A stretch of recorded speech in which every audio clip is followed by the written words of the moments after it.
Allah, Allah, Allah, Allah, Allah, Allah, ya Rasulullah. Assalamualaikum warahmatullahi wabarakatuh. Alhamdulillah, alhamdulillahi rabbil alamin. Wassalatu wassalamu ala sayyidina Muhammadin wa ala alihi wa sahbihi ajma'in, amma ba'du. Sahabat Lisan Islamiyah yang dirahmati oleh Allah Subhanahu wa ta'ala, ada seseorang wanita mulia yang begitu taat kepada Allah. Setiap harinya dihabiskan untuk beribadah. Setiap tarikan nafasnya beriring dengan zikrullah. Siapakah dia? Dia adalah Nafisah binti Al-Hasan, yaitu cicit Rasulullah, kelahiran Mekah pada 1 Rabiul Awal tahun 145 Hijriah. Ia sangat mahir dalam berbagai bidang disiplin ilmu. Kedalaman ilmunya diakui oleh para ulama, bahkan ulama yang termasyhur seperti Imam Syafi'i dan Imam Hambali. Kecerdasan Nafisah telah tampak sejak usia dini. Ketika berumur 8 tahun, ia telah mampu menghafal keseluruhan Al-Quran. Tumbuh dan berkembang di Madinah membuat Nafisah menjadi pribadi yang matang dan sangat mencintai ilmu. Sahabat Lisan Islamiyah yang dirahmati Allah, Nafisah sangat senang mempelajari ilmu tafsir dan hadis dengan para ulama di Madinah, hingga dia mendapatkan julukan Nafisatul Ilmi. Kemudian ia menikah dengan Ishaq Al-Mu'tamin, yaitu putra dari Ja'far As-Sadiq bin Al-Husain pada bulan Rajab tahun 161 Hijriah. Dengan pernikahan tersebut, bersatulah keturunan dari Al-Hasan dan Al-Husain dalam sebuah keluarga yang dipenuhi keberkahan.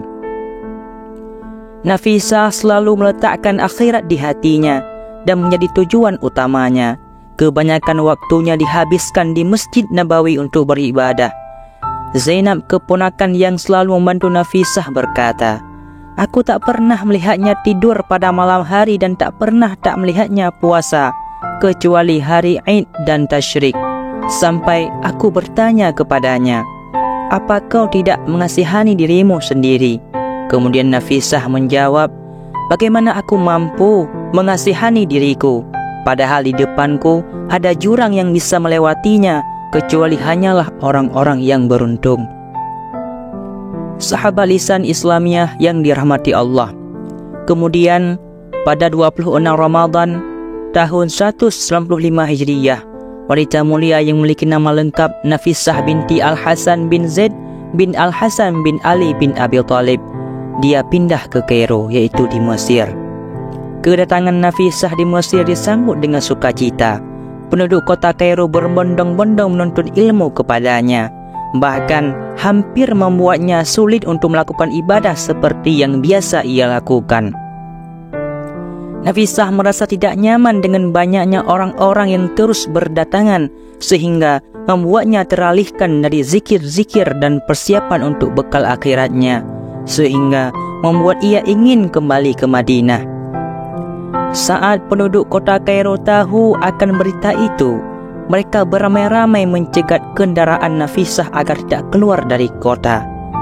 Massa terus berdatangan untuk meminta agar Nafisah berkenan untuk tetap di Kairo dan mengajar mereka.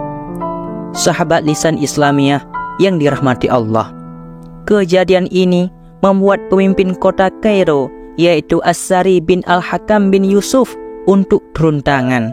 Ia menawarkan Nafisah rumah yang luas dan juga membatasi orang-orang yang ingin berkunjung menuntut ilmu atau konsultasi hanya pada 2 hari dalam 1 minggu. Nafisah pun menyetujui tawaran itu dan tetap tinggal di Kairo. Sahabat Lisan Islamiyah yang dirahmati Allah, hari berlalu, bulan berlalu, dan tahun pun berlalu. Nafisah menderita sakit yang semakin parah setiap harinya. Namun semangatnya untuk terus beribadah tak berkurang sedikit pun. Sakit yang diderita membuat Nafisah semakin dekat dengan Allah. Sakitnya kian parah saat bulan Ramadan tiba.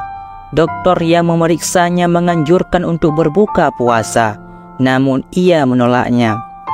Alangkah mengherankan, sejak 30 tahun yang lalu aku berdoa kepada Allah agar bisa berjumpa dengannya dalam keadaan puasa. Apakah sekarang aku harus berbuka? Tidak bisa, kata Nafisah. Lalu Nafisah melanjutkan bacaan Al-Quran. Huruf demi huruf ia baca dengan khusyuk saat sampai surah Al-An'am ayat 127. Tiba-tiba ia tak sadarkan diri. Sahabat lisan Islamiah yang dirahmati Allah, Zainab keponakannya segera memeluknya dengan erat. Air matanya berlinang ketika mendengar Nafisah dengan lirih mengucapkan syahadah. Senyum mengembang menghiasi bibir Nafisah. Gambaran syurga tempatnya kembali telah diperlihatkan. Nafisah menghadap Tuhannya dengan keadaan yang dicita-citakan selama ini, yaitu ketika sedang berpuasa. Penduduk Mesir pun diselimuti duka mendalam saat mendengar wafatnya Nafisah. Sang suami berniat hendak menguburkan istrinya di makam Baqi', yaitu di kota Madinah. Namun, penduduk Mesir memintanya agar menguburkannya di Mesir. Di hari pemakamannya, manusia penuh berdesa-desakan mengantarkannya. Subhanallah. Jadi hanya inilah yang dapat saya sampaikan. Mudah-mudahan bermanfaat bagi kalian semuanya. Saya akhiri. Wallahu a'lam bishawab. Assalamualaikum warahmatullahi wabarakatuh. Allah, Allah.